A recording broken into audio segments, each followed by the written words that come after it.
Hello everyone.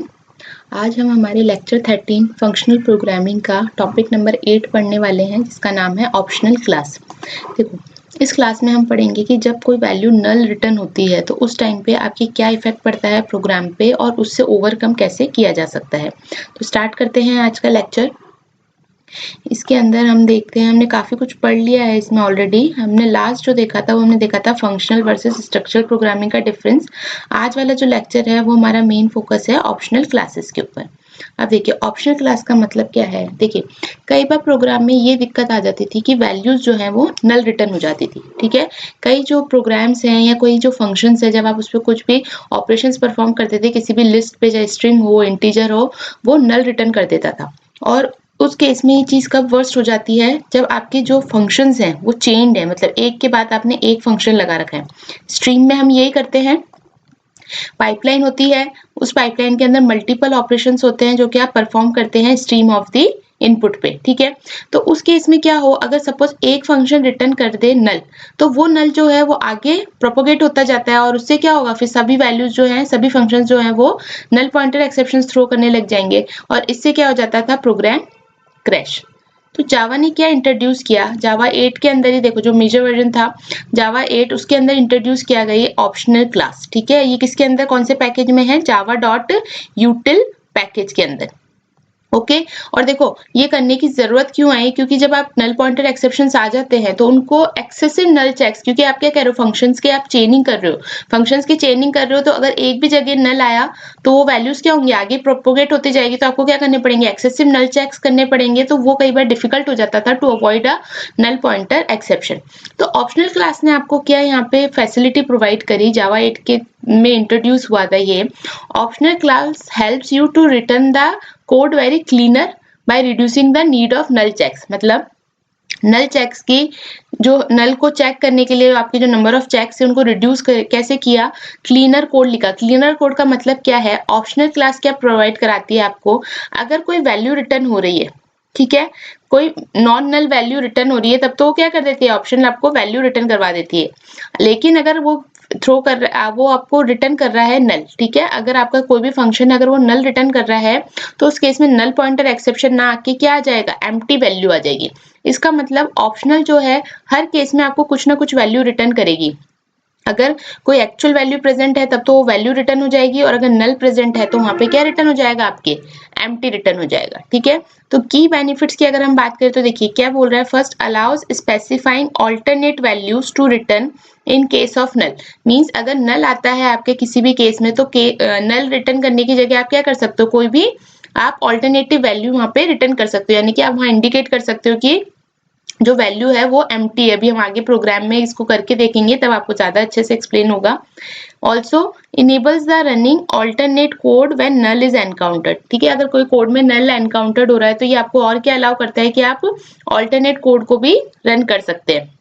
और इसकी help से क्या होता है, आपका कोड जो है वो काफी रीडेबल हो जाता है। क्यों, क्योंकि जो भी हिडन फैक्ट्स होंगे ना, जैसे ये नल रिटर्न हो रहा है, जो भी हो रहा है, तो उस नल रिटर्न होने के केस में क्या होता है कि वो डेवलपर को विजिबल हो जाता है कि okay, some null values are return, so optional will handle that value. Okay, अब इसके फीचर्स की अगर हम बात करें तो देखो, फीचर्स में क्या है, ऑप्शनल क्लास जो है आपको काफी सारे ऑब्जेक्ट्स प्रोवाइड कराती है डिफरेंट टाइप के, जिसमें फर्स्ट है आपका ऑप्शनल डॉट एम्प्टी। अगर हमें ऑप्शनल के ऑब्जेक्ट्स बनाने, तो देखो तीन तरीके से आप ऑप्शनल के ऑब्जेक्ट्स बना सकते हो, optional dot empty, optional dot of bracket में values, and optional dot of nullable bracket में देन वैल्यू। इसका मतलब क्या है, ऑप्शनल डॉट एम्प्टी का बेसिकली मतलब है कि आपने एक एम्प्टी ऑप्शनल बना दिया।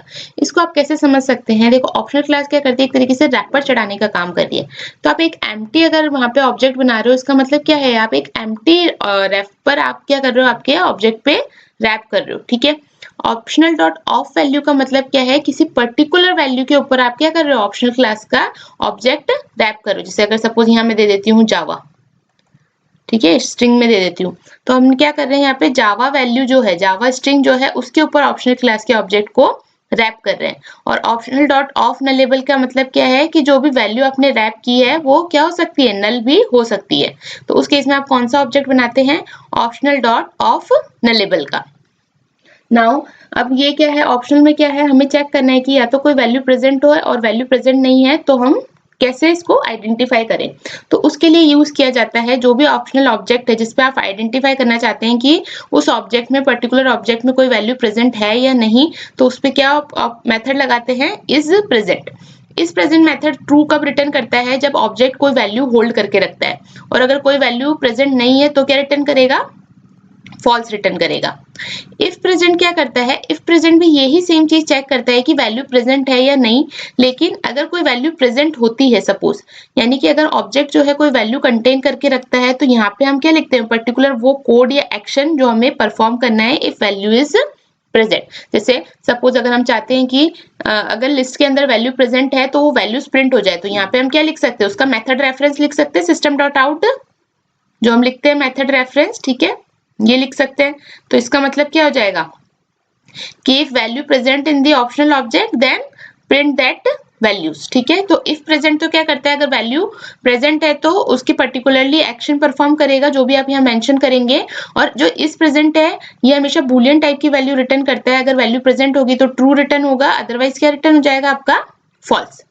नेक्स्ट है हमारा डिफॉल्ट वैल्यूज, यानी कि ठीक है हमने ये तो बता दिया कि अगर कोई वैल्यू प्रेजेंट है तब तो आपकी वो वैल्यू रिटर्न हो जाएगी, लेकिन अगर कोई वैल्यू प्रेजेंट नहीं है, मींस अगर वहां नल आ गया, तो उस केस में क्या होगा, उस केस में आप ऑब्जेक्ट पे लगाएंगे और एल्स मेथड। और एल्स का मेथड का मतलब क्या हो गया, अगर वैल्यू प्रेजेंट है तब तो वैल्यू आ जाएगी, और अगर वैल्यू प्रेजेंट नहीं है यानी कि नल वैल्यू आ रही है, तो यहाँ पे जो भी आप डिफॉल्ट वैल्यू मेंशन करेंगे वो यहाँ से रिटर्न हो जाएगी। तो क्या कह रहा है, return the value if present otherwise the specified default. और ये भी और एल्स गेट जो है वो भी सिमिलर है आपके इसी से, ठीक है, लेकिन ये क्या करता है, डिफॉल्ट वैल्यू जो होती है वो कंप्यूटेड लेजीली, जो हमने बताया था लेजी इवैल्यूएशन, दोनों का काम तो सेम ही है, लेकिन और एल्स गेट क्या करता है, होल्ड करके रख लेता है, यानी कि लेजी इवैल्यूएशन परफॉर्म करता है, अगर रिक्वायरमेंट होगी वैल्यू की तो ही वो यहाँ पे वैल्यू को कंप्यूट करेगा, डिफॉल्ट वैल्यू को, अदरवाइज नहीं करेगा। नेक्स्ट है वैल्यू ट्रांसफॉर्मेशन, इसमें हम मैप फंक्शन को यूज करते हैं, ये हम अभी पढ़ेंगे आगे जाके कि इसको कैसे यूज किया जाता है। ये क्या अलाउ करता है आपको, ये it applies a function to the value and returns a new optional, तो ये हम देखेंगे अभी आगे लेक्चर्स में कैसे होता है। एंड ऑल्सो देखो एक और की फीचर क्या है इसका, throwing exception, means if you are sure कि भाई कोई वैल्यू तो रिटर्न होनी चाहिए थी, लेकिन कोई वैल्यू अगर रिटर्न नहीं हो रही है उस केस में, तो क्या करेगा, आप क्या कर सकते हो, वहां पे एक्सेप्शन थ्रो कर दोगे। यानी ये कब यूज होगा, जब आपको है कि कोई ना कोई वैल्यू तो रिटर्न होनी चाहिए थी, लेकिन अगर कोई वैल्यू रिटर्न नहीं हो रही तो उस केस में हम और एल्स में क्या लिख देंगे, थ्रो। थ्रो यानी कि एक्सेप्शन थ्रो कर दे अगर वैल्यू रिटर्न नहीं कर रहा है, कोई नॉन नल वैल्यू रिटर्न नहीं कर रहा है तो, ठीक है। देखिए इसका एक एग्जाम्पल भी मैंने यहाँ पे मेंशन किया है, कैसे बनता है ऑप्शनल का ऑब्जेक्ट। सेम ऑप्शनल क्लास का नाम आपको लिखना है, जिस भी टाइप का आपको ऑब्जेक्ट बनाना है वो यहाँ पे लिख देंगे, ठीक है। ऑब्जेक्ट का नेम आ जाएगा इक्वल टू, अब ऑब्जेक्ट आपको किस टाइप का बनाना है, अगर एम्प्टी टाइप का बनाना है तो डॉट एम्प्टी हो जाएगा। इसका मतलब क्या हो गया कि ऑब्जेक्ट पे एक एम्प्टी रैपर चढ़ जाता है, ठीक है। दूसरा क्या है, अगर आपको कोई वैल्यू पे रैपर चढ़ाना है तो उसके लिए हम यूज करेंगे ऑप्शनल डॉट ऑफ, और यहाँ पे वैल्यू दे देंगे, तो इस जावा जो वैल्यू है इसके ऊपर रैपर चढ़ जाता है, ओके। रैपर चढ़ जाता है यानी कि कौन सी क्लास का, ऑप्शनल क्लास का, ताकि हम क्या कर सके, जो ऑप्शनल क्लास के मेथड्स है उनको हम यूज कर सके, ताकि अगर कभी भी कोई वैल्यू इसके ऑपरेशंस परफॉर्म करने पे यहाँ पे कोई वैल्यू रिटर्न आ रही हो तो उसको कौन हैंडल कर ले, आपकी ऑप्शनल क्लास। इसी तरीके से ऑप्शनल नलेबल में क्या आ जाएगा, अगर नल वैल्यू, हम यहाँ पे क्या बताते हैं कि ये ऑब्जेक्ट जो है वो नल वैल्यू भी रिटर्न कर सकता है। दूसरा हमने देखा था कि अगर हमें वैल्यू की प्रेजेंस चेक करनी है तो हम क्या लिख सकते हैं, optional dot of is present. अब देखो ऑप्शनल डॉट ऑफ कौन सा ऑब्जेक्ट है, मेरा सेकंड नंबर, और उसके अंदर जावा है। जावा है इसका मतलब नल तो नहीं है, तो नल नहीं है तो यहाँ पे क्या हो जाएगा, रिटर्न क्या हो जाएगा, ट्रू, और रिटर्न ट्रू होके हमने क्या करा, इसके अंदर जो पार्ट था उसमें हमने क्या लिखा, वैल्यू इज प्रेजेंट।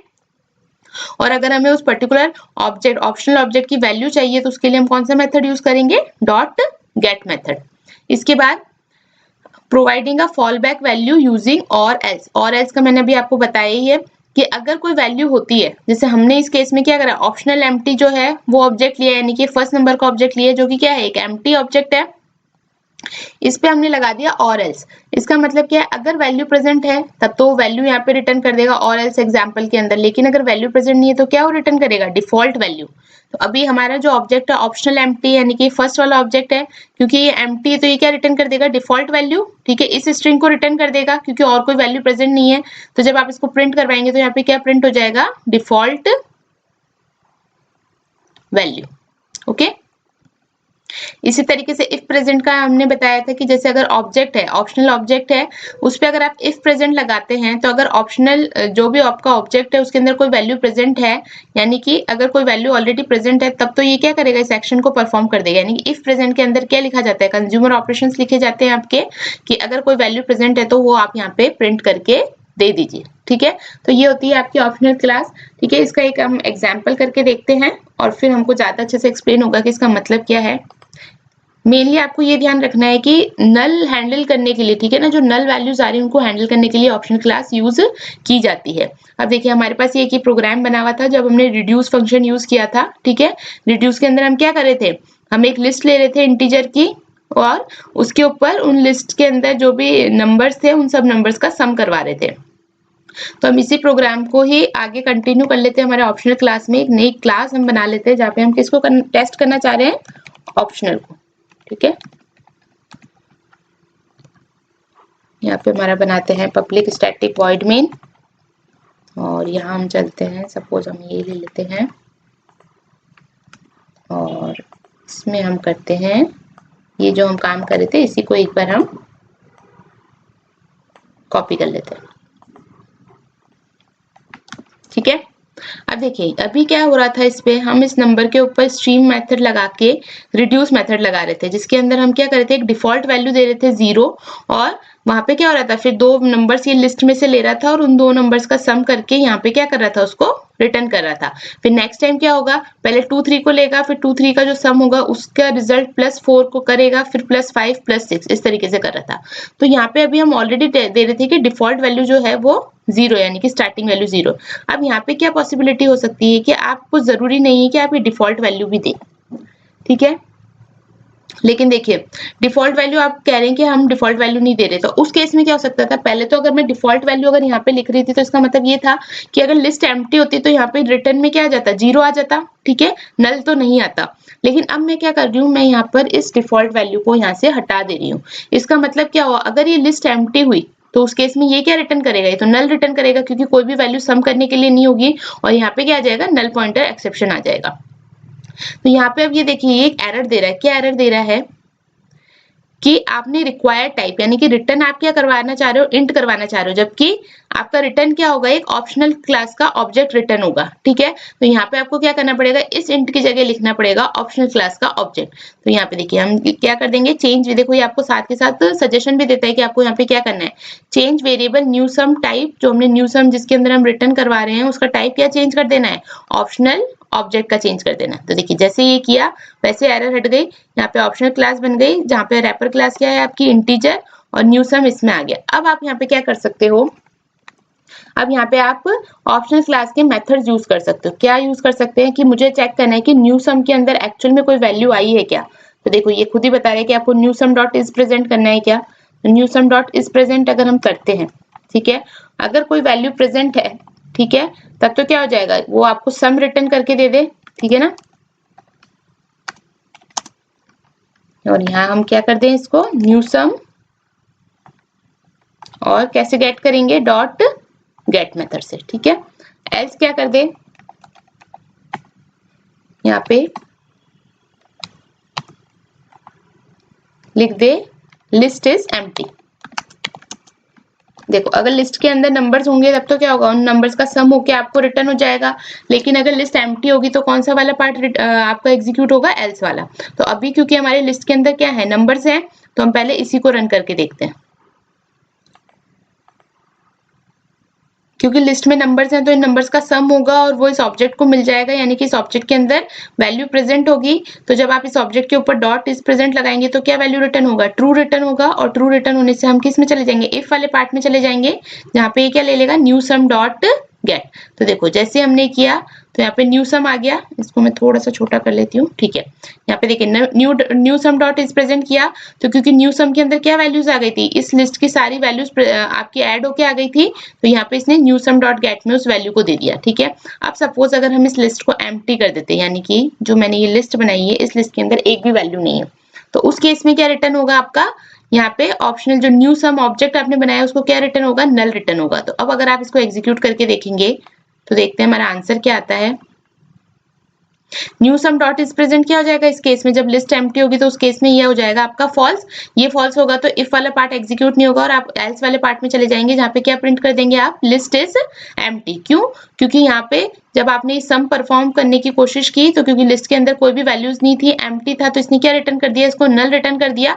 इसलिए यहाँ पे क्या हो जाएगा, जब आप new sum dot is present check करना चाहेंगे कि यार न्यू सम के अंदर कोई वैल्यू है, तो वो फॉल्स रिटर्न होगा और उस केस में आपको क्या मिल जाएगा, एल्स वाला पार्ट। ओके, तो ये थी आपकी ऑप्शनल क्लास दो। देखो उतना ये बहुत ज्यादा इंपॉर्टेंट नहीं है क्लास, बट आपको आइडिया होना चाहिए जब भी आप फंक्शनल प्रोग्रामिंग कर रहे हो और कुछ वैल्यूज इस तरीके से रिटर्न हो या कोई ऑप्शनल क्लास का ऑब्जेक्ट रिटर्न हो रहा हो, तो हमें पता होना चाहिए कि उस क्लास का मतलब क्या है। ओके, तो आई होप इससे क्लियर हो गया होगा ऑप्शनल क्लास का मतलब। अब हम नेक्स्ट लेक्चर में मिलेंगे नए टॉपिक के साथ। Thank you.